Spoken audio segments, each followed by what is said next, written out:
தமிழ் வணக்கம். நான் உங்கள் வரசெல்வி அரவிந்தன். சிந்தனைக்காக ஆன்மீகம் என்பது அறிவுதான், அறிவுதான் ஆன்மீகம். வாழ்க வையகம், வாழ்க வையகம், வாழ்க வளமுடன். ஆன்மீகம் பத்தி பதிவு பண்ணிட்டு இருக்கிறோம், கேட்டுட்டு இருக்கிறோம். இந்த மனசை சுத்தப்படுத்துவதற்காக மட்டும். ஆசைப்படலாமா? ஆசைப்பட்டா தப்பா?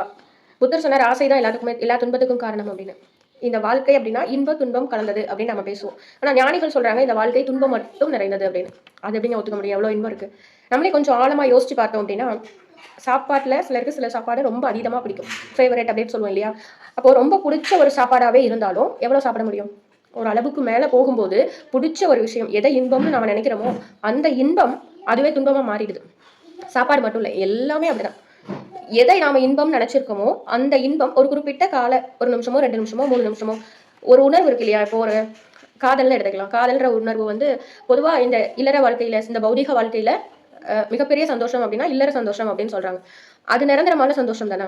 காதலிக்கும் போது இனிமையா இருக்கக்கூடிய அதே 2 நபர்கள் திருமணத்திற்கு பிறகு அவ்வளவு சண்டை வருது.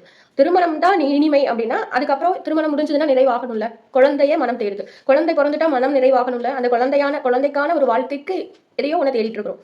அப்போ நிறைவே இல்லை, எதுலையுமே நிறைவு இல்லை.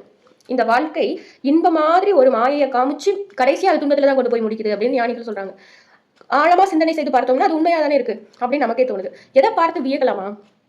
சிலரை பார்த்தா அப்பா அவங்கள மாதிரி வாழணும், எவ்வளோ படிச்சிருக்காங்க, எவ்வளோ பேசுறாங்க, எவ்வளோ பெரிய இடத்துல இருக்காங்க, அவங்களுடைய போஸ்ட் அவங்க வந்தாலே ஒரு 100 பேர் எழுந்து நிற்கிறாங்களே, அவங்களுக்கு அவ்வளோ பாடி கார்ட்ஸ் இருக்காங்க, அப்படியெல்லாம் நிறைய தோணும். ஒருத்தர் போனாருன்னா அவர் பின்னாடி பல லட்சம் மக்கள் ஓடுறாங்க. அப்படி வியக்கிறது வந்து, அதான் சித்தர்கள்லாம் யாரை பார்த்து வியந்திருக்காங்கன்னா அந்த இறைவன்கிறது எல்லாருக்கும் பொது. இப்போ காய்ச்சல் எனக்கு வருது, உங்களுக்கு வருதுன்னா மருந்து பொதுவானது தானே. மருந்து சாப்பிட்டா காய்ச்சல் சரியாகும் அப்படின்னா நீங்க சாப்பிட்ற மருந்தும் நான் சாப்பிட்ற மருந்தும் ஒண்ணுதான். ஒரு சாதாரண உடல் நோயை குணப்படுத்தக்கூடிய ஒரு மருந்து பொதுவானது. அப்போ உடல், உள்ளம், மனம், பிறவி நோயையே குணப்படுத்தக்கூடிய அந்த இறைவன் ஒருவன், அவன் பொதுவானவன். அந்த இறைவனை பார்த்து வியக்கலாம், தப்பே இல்லை. இந்த வடிவமைப்பு, இந்த உடல் அமைப்பு நாம வந்து வடிவமைச்சுதான். கண்ணுனா 2 தான் இருக்கணும், அது இங்கதான் இருக்கணும், ஒரு மூக்கு தான் இருக்கணும், இந்த நெத்தி, இந்த தோல், எவ்வளவு அழகான ஒரு வடிவமைப்பு.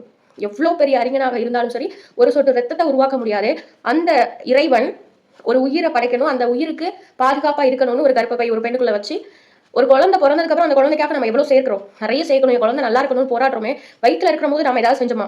நேரடியாக அந்த குழந்தைக்கு நம்மளால உணவு கொடுக்க முடிஞ்சுதா? ஒரு 10 மாசம் 9 மாசம் வயிற்றுல வச்சு அந்த குழந்தைய பார்த்துக்கிட்டது யார்? அப்ப எல்லாத்தையும் தான் இருக்கிறேங்கிற இருப்பை கூட வெளிக்காட்டிக்காம ஒரு சக்தி செஞ்சுக்கிட்டே இருக்குன்னா அதை விட பெரும் வியப்பான ஒரு விஷயம் ஒரு பொருள் இங்க இருக்குமா? பரம்பொருள். அவனை காட்டிலும் ஒரு பெரிய உயர்வான விஷயம் கிடையாது. அவனை புரிஞ்சுக்கிட்டா போதும், அவனை புரிஞ்சுக்கிட்டா போதும். இந்த வாழ்க்கை வாழும்போதும் சரி, வாழ்க்கைக்கு பிறகும் சரி, நம்முடைய ஆன்மா தூய்மையாகும், நம்முடைய மனம் தூய்மையாகும், நம் வாழ்வே அர்த்தப்படும். வாழ்க வளமுடன். மீண்டும் சந்திக்கலாம்.